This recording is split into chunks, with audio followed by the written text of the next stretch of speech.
Drawing backgrounds is something a lot of artists, especially beginner artists, struggle with. Opting for the workaround of a blank background, patterns, a square, or maybe even a gradient instead. Now, is there anything wrong with using any of these options? No. You can draw whichever background you want. There's nothing wrong with using any of these, especially if the drawing is mostly about the character design. But a lot of artists do this since they struggle with drawing backgrounds, and it's less a choice and more like a simple solution to a missing skill or knowledge on how to even do this. So how do you draw a background? First of all, it's best if you're planning your background from the beginning of your drawing process. Think of the background less like a backdrop of your drawings and more like a scene that your character can actually move and exist in. First, you should identify what kind of surroundings make sense for your character to have. Is it a landscape? Are they somewhere in the city, or are they in their room? Whatever you're planning to do, I recommend you to go and find some references and then to make yourself a little reference board with multiple images to inspire you. This is going to help you a lot if you are not used to drawing backgrounds and environments. Remember, it's totally normal not to be able to draw something that you haven't practiced a lot before. Now you need to plan your character in the scene. This step has been very difficult to me when I was a beginner. I remember that no matter what I did and how I tried to place my character, it felt always like the character was out of place. You can do a head-on perspective for now if it makes you more comfortable in drawing the background. When planning the background for this kind of image, try to use it to frame the character, so it enhances your art instead of just existing behind it. But if you feel like you want to try really bring your character into the scene, there are a few different things you could do. Let's try to imagine something your character can do in your chosen environment. If it's a cityscape, your character could be sitting on a park bench reading a book or something, or standing in the street waiting for a traffic light to turn green. Anything you can do in the city, your character can do in your drawing. If your character is in a landscape, it could be something simple like checking out flowers on the side of the road, or walking down the road tripping over a rock, and you could give them like a funny falling over pose. There's a lot you can try out that will help you see backgrounds less as a difficult, boring task and more like a tool that can help you make your art more fun and interesting to look at. Now, if you have a problem with drawing backgrounds at all, it might do you good to just draw backgrounds without a character, just for practice, and maybe you're gonna find that it's actually quite fun. I feel like when you're a beginner artist, you will mostly draw people. At least I did when I was a beginner artist. It's like the thing we all start with. We all start with anime art, right? At least I did. I know a lot of people don't, but a lot of people start with drawing their OCs and, drawing a lot of characters. And since they're used to drawing so many characters, it's hard to get into drawing backgrounds and landscapes. It's not that different from drawing characters. Like drawing backgrounds, if you can draw characters, you're going to understand and learn how to draw backgrounds at some point or another.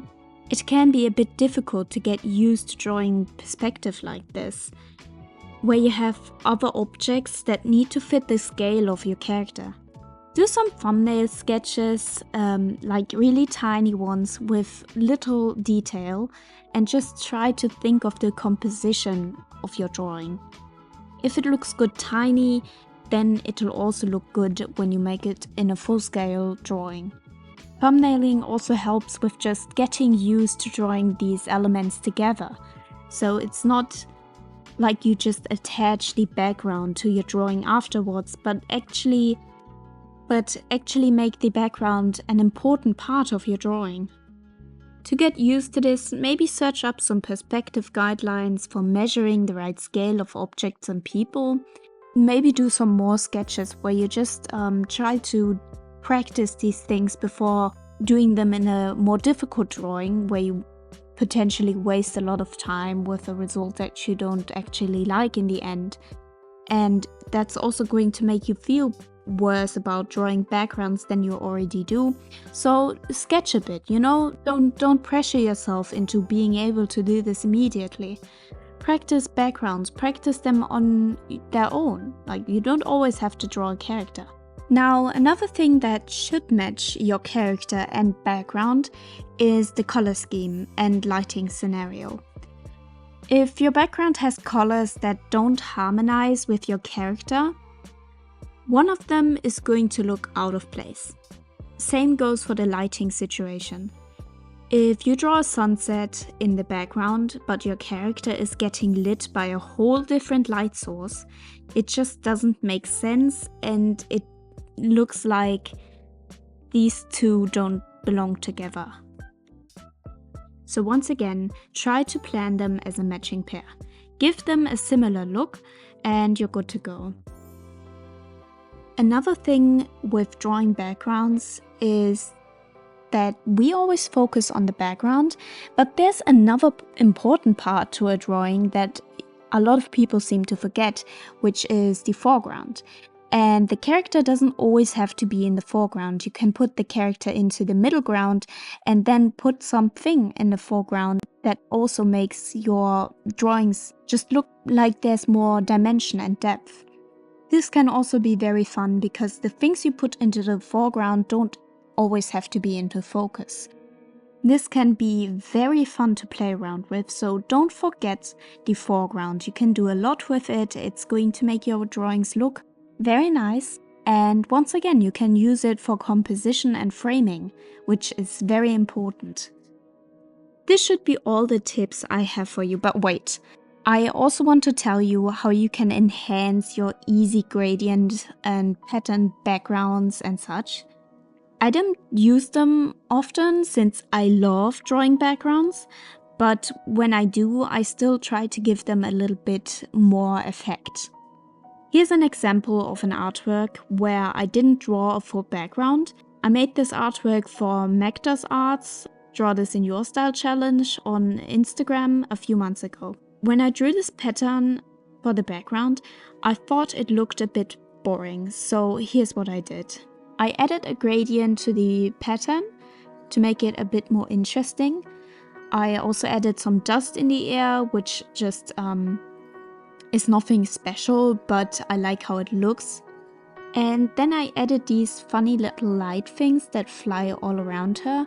I thought they just give the image a bit more dimension.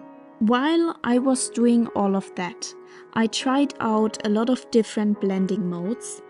Above the background, also above the character with a clipping mask, as well as above the background and the character together. So it's like 3 different stages of blending modes and layers on top of them. So I adjusted my character's colors after changing the background to fit better and make them harmonize. And I was very happy about the results. I don't know, I just think it looks kind of cool. The background is just a simple pattern, but now it looks a bit better. So if you already have a drawing and you think something is off and you're doing digital art, don't forget that you have blending modes and you can edit a lot afterwards. You can add more effects and enhance what you've initially planned but couldn't really do. Just try to play around with them a bit. So yeah, that's pretty much all I can tell you about this topic for now. But wait, again. While researching this topic, I came across a beginner artist that used an AI background.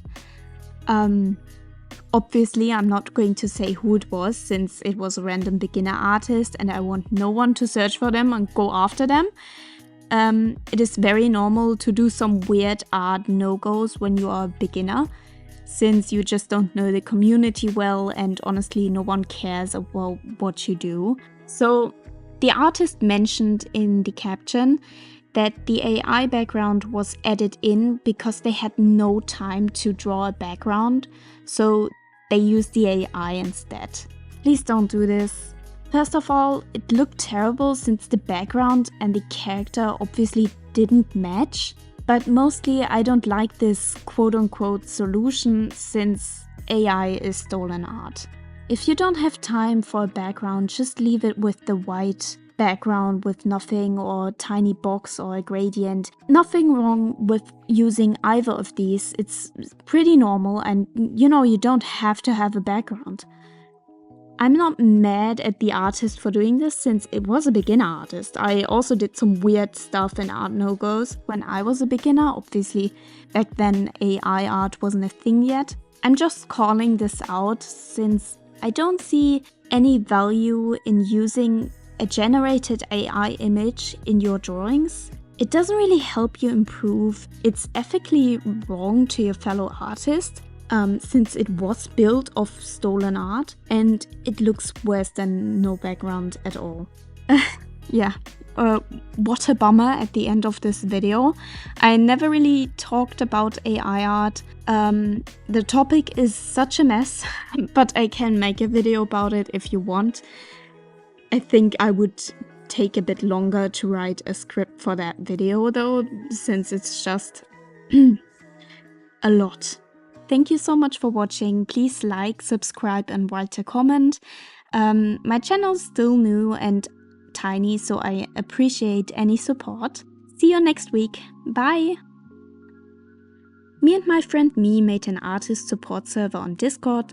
The link is down below if you want a little place to share your art.